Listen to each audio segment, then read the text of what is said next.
Hello everyone, আসসালামু আলাইকুম। আমি মোহাম্মদ আবু সাইদ। আজকের ভিডিওতে আমি দেখাবো ডিসক্রিমিন্যান্ট ফাংশন ফর গসিয়ান ডেনসিটি। তো চলুন শুরু করা যাক। তো এখানে তিনটা কেস আছে, এই তিনটা কেস মুখস্থ রাখতে হবে। এই যে কেস 1, কেস 2 এবং এই যে কেস 3, এই তিনটা কেস আমাদেরকে মুখস্থ রাখতে হবে। এখানে বোঝার মতো কিছু নেই, ফর্মুলার মতো সবগুলো মুখস্থ আর কি। তো এখানে একটা টেবিল আছে। তো এই টেবিলটা কিভাবে, আমাদের কোশ্চেনটা কিভাবে আসবে, এখানে টেবিল থেকে বলে দিবে যে ডিসিশন বাউন্ডারির মধ্যে লিনিয়ার এবং লিনিয়ার মানে সর্বনিম্ন দুইটা মান বলে দেওয়া থাকবে। যদি দুইটা মান বলে না দেওয়া থাকতো তাহলে দেখেন সমস্যাটা কোথায় হতো। দেখেন এখানে কেস 1-এও লিনিয়ার আছে, কেস 2-তেও লিনিয়ার আছে। তাহলে যদি আমার একটা যদি বলে দেয় যে লিনিয়ার, তাহলে তো আমি এখান থেকে আইডেন্টিফাই করতে পারবো না, বুঝতে পারবো না যে এটা কোন কেসের মধ্যে পড়তেছে, ঠিক আছে।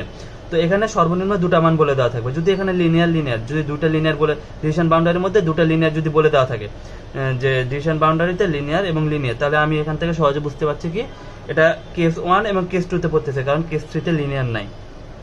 সহজে বোঝা যাচ্ছে, এই জন্য কি সর্বনিম্ন দুটা মান বলে দেওয়া থাকবে।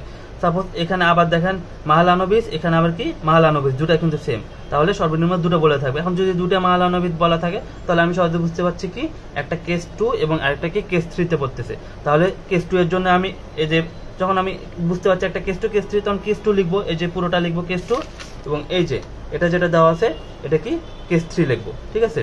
তো এভাবে বলে দেওয়া থাকবে। আর যদি তিনটা যদি বলে দেওয়া থাকে যে লিনিয়ার, ইউক্লিডিয়ান নিয়ারেস্ট মিন অথবা সিম্পল এলডিএ, যদি এভাবে বলে দেওয়া থাকে যে ডিসিশন বাউন্ডারি কি লিনিয়ার, ডিস্টেন্স ম্যাট্রিক্স কি ইউক্লিডিয়ান, আর মেথড নিয়ারেস্ট মিন অথবা সিম্পল এলডিএ, তাহলে কি আমি তিনটা থাকলে আমার আরো ইজি হয়, তাহলে আমি বুঝতেই পারছি এটা কি কেস 1-এর মধ্যে পড়তেছে। আবার এখান থেকে লিনিয়ার, মাহালানুবিস, এলডিএ যদি বলা থাকে তাহলে কেস 2-তে পড়তেছে। তো আমাদেরকে এখন কি করতে হবে, এই টেবিলটাও আমাদেরকে মনে রাখতে হবে। কষ্ট হলেও এই টেবিলটা মুখস্থ রাখতে হবে এবং এই কেস 3টাও মুখস্থ রাখতে হবে, তাছাড়া কিন্তু আমরা লিখতে পারবো না। টেবিল যদি মনে না রাখি, টেবিল কিন্তু আমাদের এভাবে টেবিলটা দেওয়া থাকবে না, আমাদের টেবিল থেকে এই টেবিলের পয়েন্টগুলো বলে দেওয়া থাকবে। তো আমার যদি মনে না থাকে, যদি আমি মুখস্থ না করি, তাহলে তো আমি বুঝতে পারবো না যে এটা কত নম্বর কেসে পড়তেছে।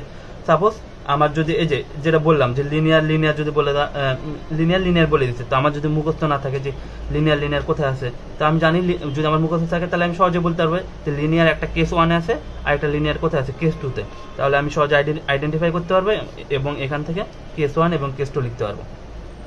তো সেম একইভাবে এই যে কোয়াড্রেটিক যদি বলে দেওয়া থাকে, কোয়াড্রেটিক এবং কিউডিএ যদি দুটো বলে দেওয়া থাকে, একটা মেথডে কিউডিএ, একটা ডিসিশন বাউন্ডারিতে কোয়াড্রেটিক বলা আছে, তাহলে আমি বুঝতে পারছি এটা কোন নাম্বার কেসে পড়তেছে, 3 নম্বর কেসে, তাহলে সেখান থেকে আমি সহজে এই যে 3 নম্বর কেসে এই যে পুরো অংশটা মুখস্থ রাখবো।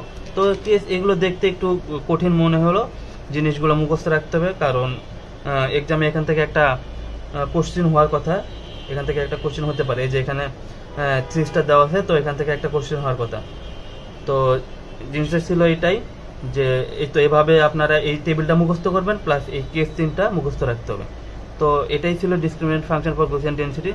তো যদি কোথাও বুঝতে সমস্যা হয় অবশ্যই কমেন্টে জানাবেন, এবং অবশ্যই ভিডিওটি লাইক, কমেন্ট এবং শেয়ার করবেন, এবং অবশ্যই আমাদের চ্যানেলটি সাবস্ক্রাইব করবেন। আল্লাহ হাফেজ।